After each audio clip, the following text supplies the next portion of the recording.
Power BI course ఇప్పుడున్న సిచ్యువేషన్లో నేర్చుకుంటే జాబ్ వస్తుందా?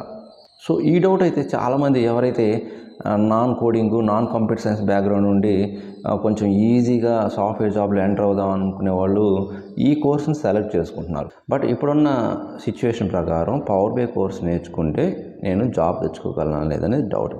ఫ్రెండ్స్, పవర్ బిఐ మీద జాబ్స్ అయితే ఉన్నాయి, కానీ మీరు ఫ్రెషర్గాను or 1 year or 2 years experience వరకు మాత్రం మీరు పవర్ బిఐ డెవలపర్ కోర్స్ నేర్చుకున్నా కూడా జాబ్ రావడం చాలా కష్టంగా ఉంది.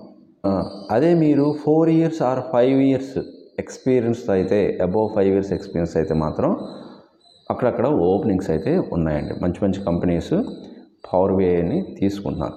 బట్ ఇక్కడ ప్రాబ్లం ఏంటంటే మీరు 2 years ఆర్ 3 years ఎక్స్పీరియన్స్ వరకు కూడా ఆ రిలవెంట్ ఎక్స్పీరియన్స్ మాత్రం ఆపర్చునిటీస్ అయితే చాలా చాలా తక్కువ ఉన్నాయి. ఓన్లీ ఒక పవర్ బిఐ నేర్చుకుంటే జాబ్ వస్తుందా అనేది కూడా సెకండ్ క్వశ్చన్. ప్రస్తుతం ఉన్న కాంపిటీషన్ వరల్డ్లో పవర్ బిఐతో పాటు మీరు ఎస్క్యూఎల్లో స్ట్రాంగ్గా ఉండాలి. అండ్ స్క్రిప్టింగ్ ప్రోగ్రామింగ్ పైథాన్ను కూడా కనీసం కోర్ ప్రోగ్రామింగ్ లాంగ్వేజ్ తెలిసి ఉండాలి, బేసిక్స్ అయితే తెలిసి ఉండాలి.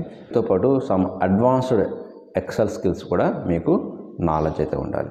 సో ఇది ఇప్పుడున్న సిచ్యువేషన్ ప్రకారం అయితే చెప్తున్నాను. మరి ఫ్యూచర్లో ఎలా ఉంటాయి, ఏమన్నా 2 years ఆర్ 1 year వాళ్ళకు కూడా తీసుకుంటాయి అనేది after June or July month తర్వాత మనం డిసైడ్ చేయవచ్చు.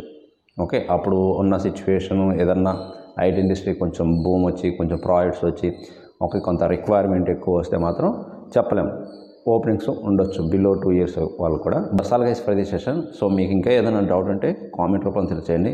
ఇంకొక మంచి యూస్ఫుల్ ఇన్ఫర్మేషన్ వీడియోతో మళ్ళీ కలుద్దాం. అప్పటి వరకు థ్యాంక్ యూ వెరీ మచ్.